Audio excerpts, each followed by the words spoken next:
तो हम फिर से लेकर आ चुके हैं आप लोगों के लिए शाम की सभी ताज़ा और बड़ी खबरें। एक एक कर आपको सारी खबरों की जानकारी देंगे आज देश दुनिया में क्या कुछ हो रहा है। दरअसल दोस्तों सबसे पहली जो बिग ब्रेकिंग न्यूज़ आ रही है, राहुल गांधी का केंद्र सरकार पर बड़ा हमला, बोले लोकतंत्र की हत्या कर रही भारतीय जनता पार्टी। जी हाँ, इस देश की जनता की आंधी में उड़ जाएगी मोदी सरकार। जी हाँ, प्रधानमंत्री के पद से उठाकर फेंकेगी। इसके बारे में आपको विस्तार से बताएंगे।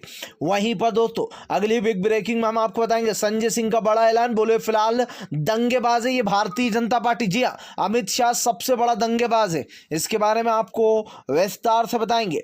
वहीं पर दोस्तों जी हाँ, बीजेपी की राह पर चला अश्वनी, जिसने दोस्तों अश्वनी उपाध्याय जिसने दिल्ली में आपको बता दें मूल्यों को काटो के नारे लगवाए, अब वो जो है यहाँ पर रोने लगा लाइव डिबेट में। जी हाँ, जिसके बाद लोगों ने कहा मोदी जी से सबको प्रेरणा मिल रही है। जी हाँ, कि किस तरीके से झूठे टसुए बहाना है। देखिए दोस्तों, इससे पहले सबसे पहले प्रधानमंत्री रोए, उसके बाद वेंकैया नायडू रोए, अब अश्वनी उपाध्याय। जो बीजेपी के लोग हैं अब उन्होंने राकेश टिकैत से एक कला सीख ली है कि रो लो धो लो, और सब लोग जो यहाँ पर समझेंगे कि हम बिल्कुल संत हैं।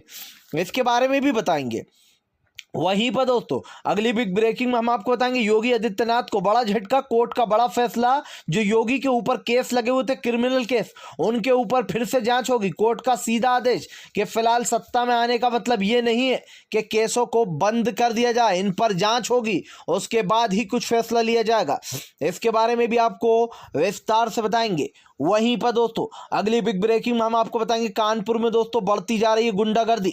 बजरंग दल के लोगों ने आपको बता दोस्तों अफसर नाम के, जी हाँ, अफसर अहमद नाम के दोस्तों एक मुस्लिम व्यक्ति को जमकर पीटा। उसकी बच्ची नन्ही सी बोलती रही छोड़ दो, लेकिन उसके पापा पिताजी को पीटते रहे। और दोस्तों ये मामला शर्मसार इसलिए हो गया है क्योंकि दोस्तों वहां पर पुलिस भी मौजूद थी। पुलिस के सामने वो लोग अफसर को पीटते रहे, और अफसर के ऊपर, पीटने वालों के ऊपर दोस्तों इतनी कमजोर धारा लगाई गई है, उनके ऊपर दोस्तों 153 धारा तो लगाई नहीं गई है। जिसका मतलब यह होता है दोस्तों कि किस तरीके से हिंदू मुसलमान कर दंगा फैलाने की कोशिश की जा रही थी। सोचिए अगर इसकी जगह कोई मुसलमान ने यह किया होता तो उसके ऊपर यह धारा लग गई होती और फिर यूएपीए लगाकर उसको अंदर ठूस दिया गया होता सालों के लिए।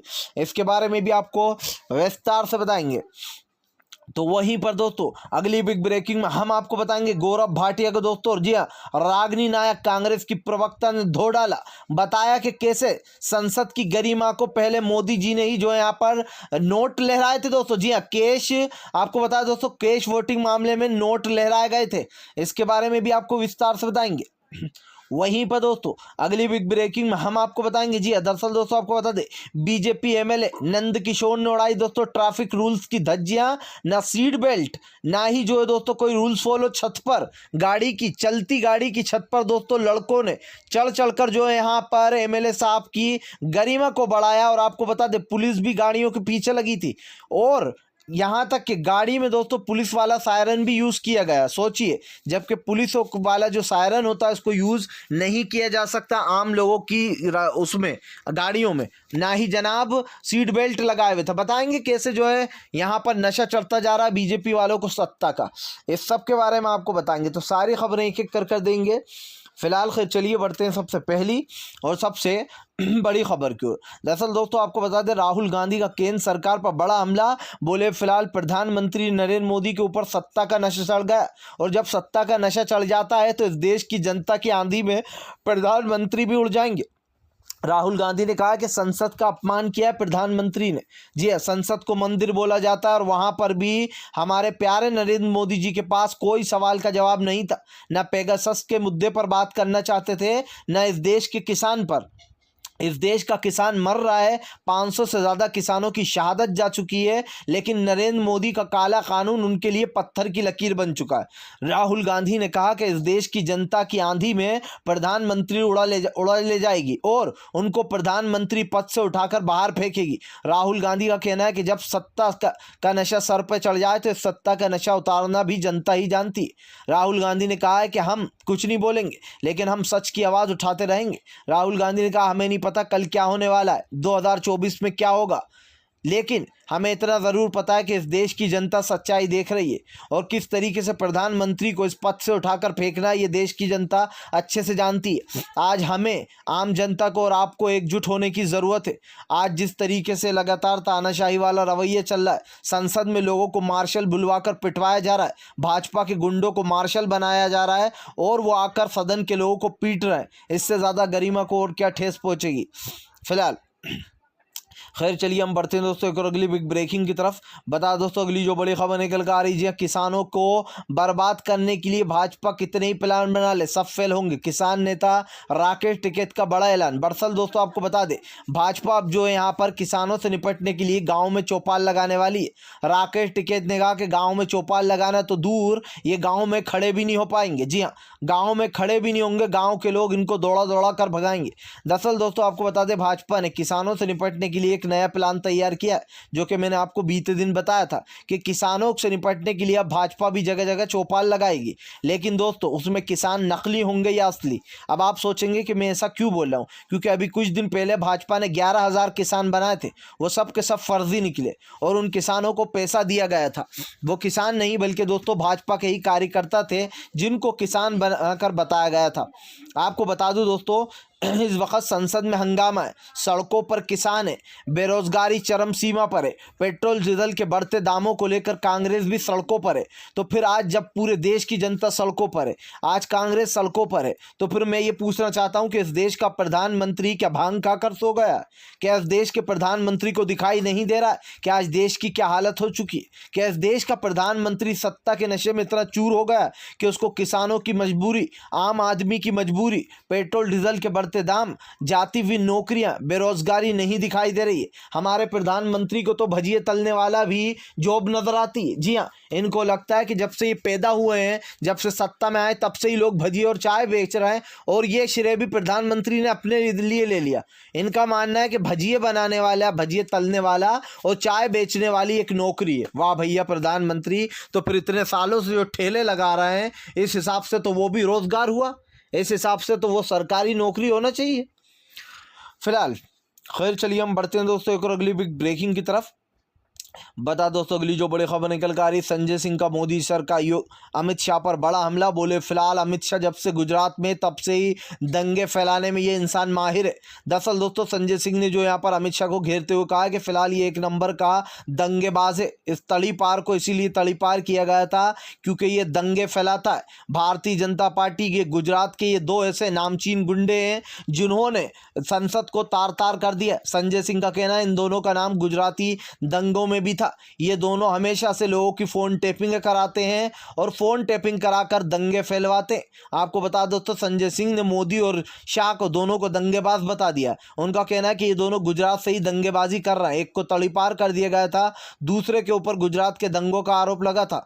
और दोस्तों अमित शाह के ऊपर कई गंभीर क्रिमिनल केस थे, लेकिन सत्ता में आते ही वो सब कुछ धुल गए। सोचिए, जैसे ही ये लोग सत्ता में आते हैं दोस्तों, वैसे ही इनके ऊपर के जो केस होते हैं वो धुल जाते हैं। मुझे ये समझ में नहीं आता कि भारतीय जनता पार्टी कौन सी राजनीति करती है। आज जो देश में नफरत फैलाई जा रही है, उन लोगों को एक दिन में जेल से बाहर निकाला जा रहा है, और जो लोग अपने लोकतंत्र के हक के लिए लड़ रहे हैं उनको सालों साल जेल में रखा जाता है। बेचारे सिद्दीकी कप्पन को ले लीजिए, कॉमेडियन को ले लीजिए, यहाँ तक कि दोस्तों उन लोगों को ले लीजिए जो आपको बता दें यूनिवर्सिटी के छात्र हैं, जिन्होंने जमकर हंगामा किया था NRC-CAA में, शांतिपूर्ण ढंग से किया था दोस्तों उन्होंने अपना प्रोटेस्ट, लेकिन मोदी सरकार ने लोकतंत्र की हत्या कर दी। जी हाँ, आज अश्वनी उपाध्याय जैसे लोग बाहर घूम रहे हैं और जो बेचारी आम जनता है जिसने सच्चाई के लिए आवाज़ उठाई, उन लोगों को जेल के अंदर डाल दिया जाता है। फिलहाल खैर चलिए हम बढ़ते हैं दोस्तों एक और अगली बिग ब्रेकिंग की तरफ। बता दोस्तों अगली जो बड़ी खबर निकल कर आ रही है, आपको बता दोस्तों, जी हाँ, कानपुर से एक और नया मामला सामने।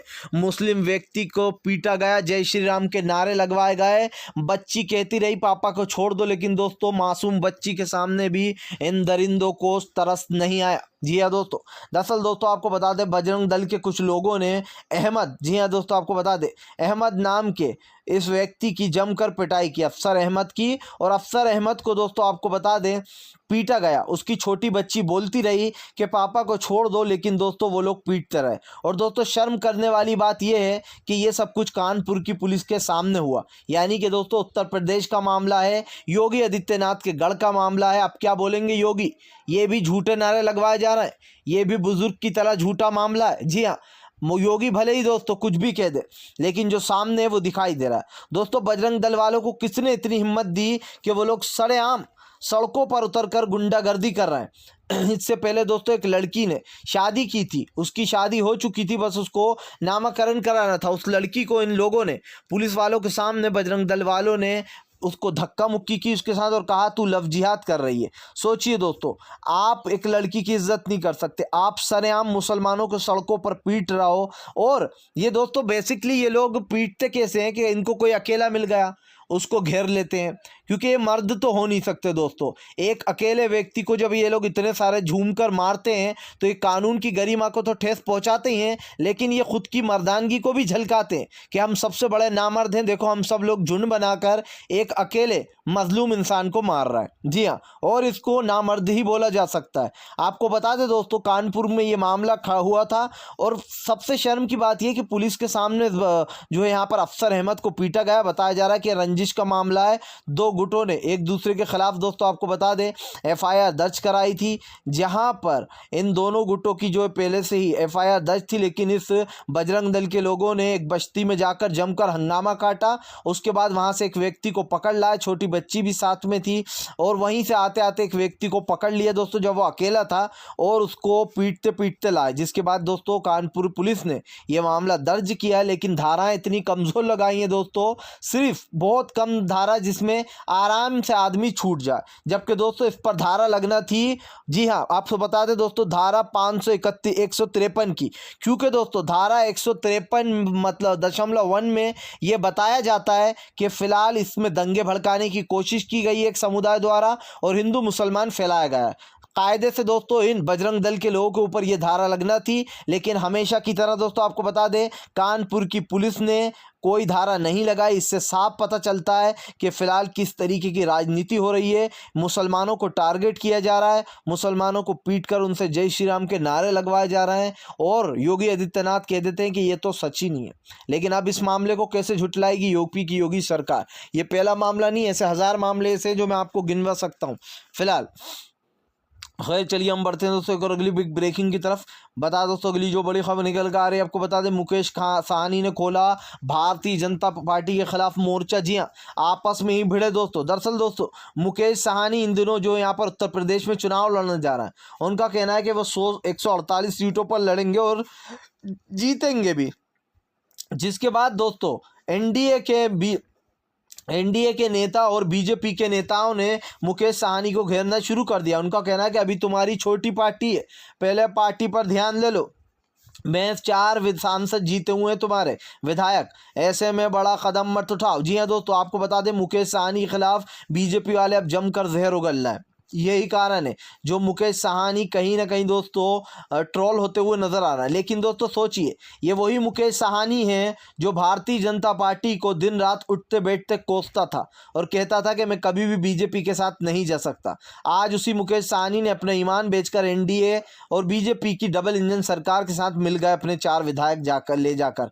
सोचिए, जो लोग बीजेपी की दोस्तों आपसे बुराई करते हैं वो सिर्फ इसलिए करते हैं ताकि इन्हें वोट मिल जाए। वोट लेने के बाद ये छोटे छोटे दल दोस्तों जाकर बीजेपी से मिल जाते हैं। जैसे कि मायावती, उनकी पार्टी को दोस्तों बीजेपी की बी पार्टी कहा जाता है। क्यों कहा जाता है? क्योंकि मायावती दोस्तों दूसरों के लिए स्टैंड उठाने के बजाय बीजेपी के लिए स्टैंड उठाती हैं और कहती हैं हम बीजेपी के साथ हैं। वाह भाई मायावती, एक तरफ तो आप कहती हो कि आप दलित समाज बहुजनों के साथ हो, दूसरी तरफ आप बीजेपी का खुलकर सपोर्ट करती हो। ये कौन सी है? बीजेपी की बी पार्टी नहीं हुई तो फिर क्या हुई? मुकेश साहनी दोस्तों जिसने बीजेपी की जमकर बुराई की, आज उसी को बीजेपी के ही लोग अब घेर रहे हैं। सोचिए, मुकेश साहनी उत्तर प्रदेश में चुनाव लड़ रहे हैं, लेकिन योगी आदित्यनाथ ने इनको जो है यहाँ पर जाने ही नहीं दिया था एयरपोर्ट से बाहर। ऐसा तो हालात हो रखे कि फिलहाल जिस पार्टी के साथ ये मिले हुए हैं वही इनको आग दिखाने लगती है फिलहाल। खैर चलिए हम बढ़ते हैं दोस्तों एक और अगली बिग ब्रेकिंग की तरफ। बता दोस्तों अगली जो बड़ी खबर निकल के आ रही, गौरव भाटिया बहुत उछल रहा था, रागनी नायक ने निकाल दी इसकी सारी हेकड़ी, लाइव डिबेट में दोस्तों इसकी धज्जियां उड़ा डाली। दरअसल दोस्तों मामला था संसद का। संसद में जिस तरीके से दोस्तों आजकल जो बीजेपी ने एक एजेंडा चलाया हो कि संसद की गरिमा को ठेस पहुंची, वेंकैया नायडू को भी समझा दिया कि आपको रोना है राकेश टिकैत की तरह, ताकि थोड़ी आपको सिंपैथी मिल जाए लोगों की। जी हाँ, और सबसे पहले मोदी जी ही रोए थे लाइव डिबेट में, अब उन्होंने सबको ज्ञान बांटा है। तो दोस्तों गौरव भाटिया बोलने लगे कि इन लोगों ने, विपक्ष ने तार तार कर दिए। जब दोस्तों आपको बता दें मोदी भक्त अंजना ओम कश्यप ने पूछा कि फिलहाल बताइए जो यहाँ पर रागनी जी के टेबल पर चढ़ना ये संसद की गरिमा को ठेस पहुंचाना नहीं है, आपके भी बच्चे मेरे भी बच्चे, कि आप अपने बच्चों को ये सिखाएंगी। जिसके बाद दोस्तों कांग्रेस की प्रवक्ता रागनी नायक ने आपको बता दें दोनों की बोलती बंद कर दी, गौरव भाटिया और जो है यहाँ पर आपको बता दोस्तों अंजना ओम कश्यप की। रागनी नायक ने कहा कि मैं अपने बच्चों को सिखाऊंगी जो भगत सिंह ने कहा था, जो गांधी जी के सिद्धांत थे, मैं उस पर चलना चाहूंगी कि जब जो है यहाँ पर जुल्म हद से ज़्यादा बढ़ जाए तो उसके खिलाफ आवाज़ उठाओ। जी हाँ, उसके खिलाफ आवाज़ उठाओ, इससे चुपचाप बैठे मत रहो। राहुल गांधी है जो ट्रैक्टर चलाकर ले गए संसद तक, राहुल गांधी ही वो है जिन्होंने संसद तक साइकिल मार्च निकाला और जो गरीबों का मुद्दा था, जो आम आदमी का मुद्दा था वो उठाया। और दोस्तों रागनी नायक ने बीजेपी की सारी पोल खोल दी। रागनी नायक ने कहा कि जो केश में नोट लहराए गए थे, क्या वो गरिमा को ठेस नहीं पहुंचाई गई थी। जिसके बाद दोस्तों बीजेपी की भक्त, मोदी भक्त अंजना ओम कश्यप ने भी भाटिया को घेर लिया और कहा कि ये भी एक गरिमा को, आप बताइए जो नोट लहराए गए थे, केश के जो नोट लहराए गए थे पार्टी में, क्या वो गरिमा को ठेस नहीं पहुंचाया गया था सांसद की, जी संसद की। अब दोस्तों आप देखिए बीजेपी नोट लहराती चुनाव में, जगह जगह नोट लहराए जाते हैं और कहती है कि ये गरिमा की ठेस नहीं है, यानी कि आप करो तो ठीक, हम करें तो वीक। वाह भैया, ये कौन सी राजनीति चल रही है मोदी जी की, मोदी जी ही जानते हैं। फिलहाल चलिए हम बढ़ते हैं एक और अगली बिग ब्रेकिंग की तरफ। बता दो तो बीजेपी के एमएलए के सर पर चढ़ा दोस्तों सत्ता का नशा। जी हाँ, एमएलए साहब ने चलती गाड़ी की छत पर बंदे को खड़ा कर दिया, अगर गिर जाएगा मौत हो जाएगी तो शायद बीजेपी को तो कोई भी फर्क नहीं पड़ेगा। लेकिन सिर्फ इतना ही नहीं, एमएलए साहब ने पुलिस के सायरन का यूज किया आम गाड़ी में, पुलिस कर्मियों को अपनी गाड़ी के पीछे आगे पीछे दौड़ाया, किस लिए, सिर्फ टशन दिखाने को। और एमएलए साहब बिना सीट बेल्ट के चल रहे थे एक खुली कार में रेड कलर की। जी हाँ, इनका नाम है दोस्तों, आपको बता देते हैं, इनका नाम है नंद किशोर। जी हाँ, ये भाई साहब बीजेपी के एमएलए नंद किशोर साहब ने अब कुछ पुलिस कर्मियों को अपने पीछे दौड़ाया, वो गन लेकर, उनके हाथ में दोस्तों गने थी, गन लेकर दौड़ते रहे नंद किशोर के पीछे, वो गाड़ी में बैठे रहे बिना सीट बेल्ट के, कोई सीट बेल्ट नहीं बांध रखा था नंद किशोर ने। इसी के साथ साथ दोस्तों आपको ये भी बता दें कि पुलिसकर्मी जो थे वो उनकी गाड़ी के पीछे चल रहे थे। इधर एक बंदा आप देख सकते हैं गाड़ी की छत पर खड़ा हुआ है, मानो इसको मौत का जरा सा भी डर ना हो। जब दोस्तों बीजेपी के एमएलए ही, बीजेपी के लोग ही इस तरीके के ट्रैफिक रूल्स की धज्जियां उड़ाएंगे तो फिर आप आम जनता से क्या आप समझते हो, आप आम जनता से क्या वो लगाते हो दोस्तों कि वो भी आपके रूल्स को फॉलो करे। जब आपके बीजेपी के नेता ही ट्रैफिक रूल्स की धज्जियां उड़ा रहा है, जब आपके बीजेपी के नेता ही इस तरीके की कारस्तानियां दिखा रहे हैं, तो आप आम जनता से क्या क्या एक्सपेक्ट करते हो। क्योंकि दोस्तों एक्सपेक्ट करना बहुत आसान होता है कि आम जनता सरकार के रूल्स फॉलो करे, लेकिन जब इनके नेता ही बीजेपी के रूल्स की धज्जियां उड़ा देते हैं तब ये लोग मुंह में चूरन दबाकर बैठ जाते हैं। फिलहाल खैर चलिए हम बढ़ते हैं दोस्तों एक और अगली बिग ब्रेकिंग की तरफ। बता दोस्तों अगली जो बड़ी खबर निकल कर आ रही है, आपको बता दोस्तों भारतीय जनता पार्टी को एक और बड़ा झटका। जी हाँ दोस्तों, आपको बता दे, दरअसल दोस्तों अभी कुछ दिन पहले ही जो यहाँ पर अश्वनी उपाध्याय को गिरफ्तार किया गया था, एक दिन में उनकी बेल हो जाती है। सिद्दीकी कप्पन को 1 साल से डाल रखा है, लेकिन अश्वनी उपाध्याय एक दिन में छूट जाते। जी हाँ, और एनआरसी CAA के जिन छात्रों को पकड़ा गया था वो अभी भी जेल में ठूसे हुए हैं। लेकिन अश्वनी उपाध्याय रोने लगा लाइव डिबेट में, बोलने लगा मुझे फंसाया गया है ये नारों का वीडियो बताकर। सोचिए दोस्तों, एक वकील जो कि एक इस तरीके की सभा बुलाता है, उसमें काटो मुल्ले काटो के नारे लगते हैं, वो कहता है कि ये तो मैंने किया ही नहीं, कुछ बच्चों ने नारे लगा दिए होंगे जिन्हें हमने बुलाया था। सोचिए दोस्तों, भाई नारे किसी ने भी लगाए, सभा आपने बुलाई थी, ये आपकी जिम्मेदारी थी। आपने एक समुदाय को ठेस पहुंचाई है। आपने मुसलमानों को काटने की बात की है। आपने इस देश की जनता को उग्र किया है। आप दंगे फैला सकते थे, दिल्ली दंगों जैसा हाल करने वाले थे आप। पुलिस को बहुत पहले संज्ञान लेना चाहिए था, लेकिन एक दिन में किसने बेल कराई? उसका नाम है the one and only Narendra Modi. क्योंकि नरेंद्र मोदी और गृह मंत्री अमित शाह के कहने पर ही ये लोग दोस्तों दंगे फैलाने जैसे काम करते हैं। वरना देश के कानून क्या इतना कमजोर होगा कि एक दिन में इस देश से दंगेबाज को छोड़ दिया जाए? फिलहाल अगर आप भी शांतिपूर्ण ढंग से पीएम की इन सभी गलत नीतियों का दिल से विरोध करते हो तो वीडियो को ज़्यादा से ज़्यादा शेयर कीजिए, लाइक कीजिए, और अगर चैनल पर पहली बार आएँ तो सब्सक्राइब करने के साथ साथ पास में एक घंटी आएगी, इसको भी दबाएं।